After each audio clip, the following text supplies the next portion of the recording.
तो बाबू सुनो, आज हम लोग को आज एक कहानी पढ़ाने जा रहे हैं। कौन सी कहानी? कहानी जो कि समझने वाला है, समझ के दिमाग में बैठाना इसको। कहानी का शीर्षक क्या है? एकता में बल। एकता किसको कहता है? एकता उसको कहता है जैसे हम लोग चार भाई हैं परिवार में, ठीक है?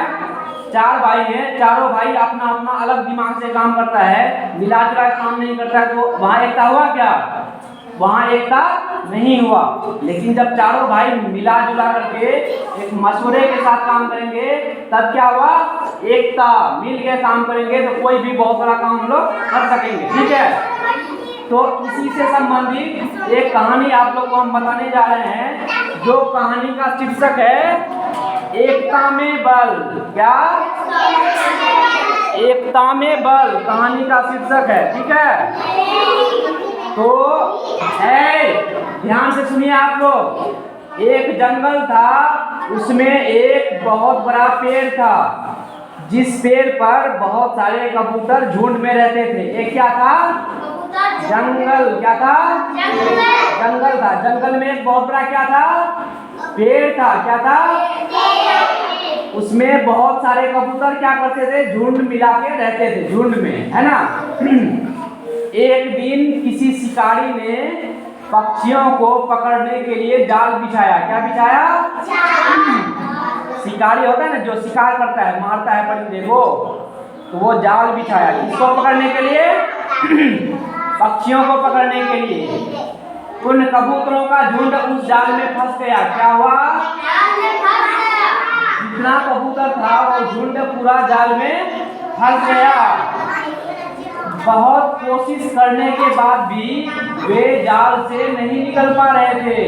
जाल से नहीं निकल पा रहे थे। फिर एक समझदार कबूतर ने सुझाव दिया कि हम सभी एक साथ प्रयास करते हैं। क्या करते हैं? हाँ, एक साथ प्रयास करते हैं। और सब कोई मिला लिया कि सब कोई एक साथ जो है हम लोग उड़ना शुरू करेंगे। जब सबका जो है ताकत एक साथ लगेगा तो जाल भी क्या करेगा? उड़ जाएगा, है ना? तो सभी कबूतरों ने एक साथ अपने पंख फैलाए और जाल को अपने साथ ही ले उड़ गए, है ना? सभी एक साथ उड़ना शुरू किया तो जाल को भी ले उड़ा और अपने मित्र चूहे के पास पहुंचकर उन्होंने जाल कटवाया। जब चूहे के पास पहुंचा तो चूहे को कहा कि मित्र, हम जाल में फंसे हुए हैं और इस जाल को काट दो। चूहा का दांत बहुत तेज होता है। क्या? चूहा का दांत बहुत तेज होता है, वो किसी भी चीज को काटने में बहुत माहिर होता है। तो क्या किया? वो एक एक करके जाल को काट दिया और सारा कबूतर बाहर निकल गया और सभी खुश होकर उड़ गए, है ना? तो इस कहानी से आप क्या सीखे? इस कहानी से ये सीखे कि हम लोग जो है एक परिवार से उदाहरण दिए कि परिवार में और एक समाज में अगर सब कोई हम लोग रहते हैं मिलजुल कर, यदि हम कोई भी काम करेंगे तो उस काम को हम लोग आसानी से कर सकते हैं। अगर अकेला करेंगे तो वो काम हम नहीं कर सकते, है ना? सुनो, अब जैसे तुमको एक लकड़ी का उदाहरण देते हैं, समझे? देखो, एक बुरा आदमी था। क्या था? एक बुरा आदमी था। उसके 4 बेटे थे। क्या थे? 4 बेटे थे। तो उन्होंने सबको क्या कहा कि जाओ एक एक लकड़ी लाओ, है ना? एक एक लकड़ी उसका बेटा लाया और कहा कि सब कोई लकड़ी को तोड़ो। तो एक लकड़ी था, कमजोर था, ऐसे रखा पाँव में से तोड़ दिया। जब चारों एक एक लकड़ी को तोड़ दिया तो अब कहा कि अब जाओ, अब फिर लकड़ी लाओ। जब लकड़ी लाया तो कहा कि चारों लकड़ी को मिला दो, है ना? चारों लकड़ी को मिलाया, कहा कि अब तोड़ो। अब जब तोड़ने लगा तो नहीं टूटने लगा। क्या? नहीं टूटने लगा। 4 लकड़ी जब मिल गया तो नहीं तोड़ पाया, है ना?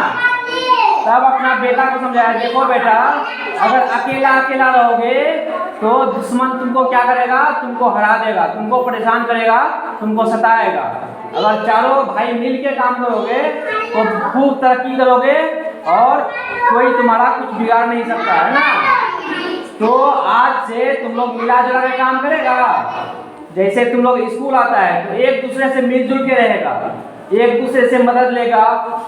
तुम बगल वाले को पूछेगा ये क्या होता है, वो तुमसे पूछेगा। जो नहीं जानेगा कोई और बता के देगा, कोई और कुछ नहीं जानेगा वो बता के देगा। इससे क्या होगा कि अगर तुमको हिंदी मालूम नहीं है तो दूसरे से सीख लोगे।